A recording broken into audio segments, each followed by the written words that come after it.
Hi friends, welcome to ஏடிஎன் Maggi kitchen. இன்றைக்கி நம்ம வீடியோவில் கருப்பு கவுனி அரிசி அதை வச்சு நாம் இன்றைக்கி ஒரு பிரேக்ஃபாஸ்ட் டிஃபன் எப்படி செய்யலான்றதை பார்க்கலாங்க. ரொம்ப சுவையாக சூப்பராக இருக்கும். இது கூட தொட்டு சாப்பிட்றதுக்கு பார்த்தீங்கன்னா தேங்காய் சட்னியும் சாம்பாரும் ரொம்ப அருமையாக இருக்கும். வாங்க ஃப்ரெண்ட்ஸ், நாம் இன்றைக்கி இந்த கருப்பு கவுனி அரிசி வச்சு நாம் இன்றைக்கி ஒரு வெண்பொங்கல் எப்படி செய்யலான்றதை பார்க்கலாம். ஒரு மிக்சிங் பவுல் எடுத்துக்கோங்க. அதில் நான் 200 கிராம் இந்த அரிசி எடுத்திருக்கேன். அதை பவுலில் மாற்றிக்கோங்க. மாற்றிட்டு ஒரு 2 தடவை நல்லா இதை கழுவி எடுத்துக்கலாங்க. எடுத்து அந்த தண்ணி கீழே ஊற்றிட்டு வேறு ஒரு சுத்தமான தண்ணி அதில் சேர்த்துக்கலாம். ஒரு பங்கு அரிசிக்கு 1/4 பங்கு நான் தண்ணி சேர்த்துருக்கேன். அதாவது 200 கிராம் அரிசிக்கு நம்ம அளந்து எடுத்துருக்கோம் இல்லையா, அது இல்லாமல் 4 டம்ளர் தண்ணி சேர்த்துக்கோங்க. சேர்த்து நல்லா ஊற வச்சுருங்க.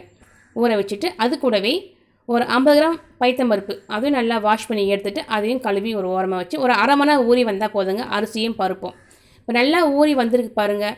இந்த தண்ணியிலேருந்து அரிசி மட்டும் ஒரு மிக்சி ஜாரில் சேர்த்துக்கோங்க. சேர்த்து இந்த தண்ணி அப்படியே ஊற வச்சுக்கலாங்க. இதை தான் நம்ம பொங்கல் செய்கிறதுக்காக ஊற்றி எடுக்க போகிறோம். இப்போ இந்த அரிசி பாருங்கள், ஒரு பல்ஸ் மோடில் நான் அரைச்சி கொண்டு வந்திருக்கேன் பாருங்கள். இப்போ ஒரு குக்கர் எடுத்துக்கோங்க. அதில் இந்த அரிசி சேர்த்துக்கோங்க. சேர்த்துட்டு இந்த ஒரு பங்கு அரிசிக்கு நாம் இப்போ 4 பங்கு தண்ணி சேர்த்துக்கிட்டோம். நம்ம ஊற வச்சு எடுத்தோம் பார்த்தீங்களா, அந்த தண்ணியை சேர்த்துக்கோங்க. உடம்பு ரொம்ப ஸ்ட்ரென்த்தாக இருக்கும்.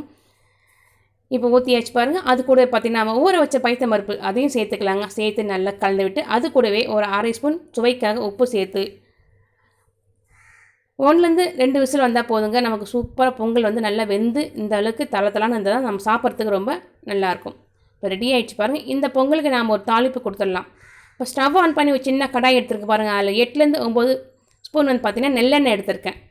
அதில் 1/2 ஸ்பூன் சீரகம், 1/2 ஸ்பூன் உடைச்ச மிளகு, ஒரு துண்டு இஞ்சி துருவி சேர்த்துருக்கேன். அது கூட 4 பச்சை மிளகாய் கிள்ளி போட்டிருக்கேன். கொஞ்சமாக கருவேப்பிலை. இதெல்லாம் நல்லா எண்ணெயில் நல்லா வதங்கி வந்ததுக்கப்புறமா நம்ம வேக வச்ச இந்த பொங்கலில் சேர்த்துக்கலாங்க. இப்போ சேர்த்து இதை நல்லா ஒரு தடவை நல்லா கலந்து விட்டுக்கோங்க. நல்லா கலந்து விட்டு இது கூடவே 2 ஸ்பூன் நெய் சேர்த்துக்கோங்க. எப்போவுமே பொங்கலுக்கு நெய் சேர்த்து நம்ம சாப்பிட்டோம்னா குழந்தைங்க பெரியவங்க எல்லாமே ரொம்ப விரும்பி தான் சாப்பிடுவாங்க. டேஸ்ட் ரொம்ப நல்லாயிருக்கும்.